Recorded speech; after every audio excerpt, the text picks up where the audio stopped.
AP CM Jagan పై విమర్శలు చేశారు జనసేన అధినేత పవన్ కళ్యాణ్. ఒక చిన్న గులకరాయి పడితేనే యువకుడిపై కేసులు పెట్టిన జగన్ అంతర్వేది రథాన్ని కాల్చివేసిన నిందితులను ఎందుకు పట్టుకోలేకపోయారని ప్రశ్నించారు.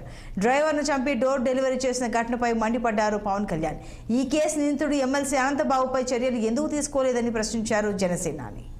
ఇంతమంది సమూహంలో జగన్ కి ఒక గులకరాయి పడితే నిందితుడిని పట్టుకోగలిగాడు. మనకి అంతర్వేది రథాన్ని కాల్ చేస్తే నిందితుడిని పట్టుకోలేపారు ఈ రోజు దాకా. ఏం సూచిస్తుంది అది?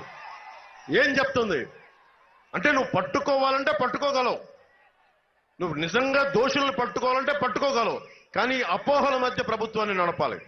గొడవల మధ్య మనం కొట్టుకుంటా ఉంటే వాళ్ళు ప్రభుత్వాలు నడపాలి. దీనికి ఇది ఆగాలి. ఇలాంటి దుష్ట పరిపాలన ఆగాలి.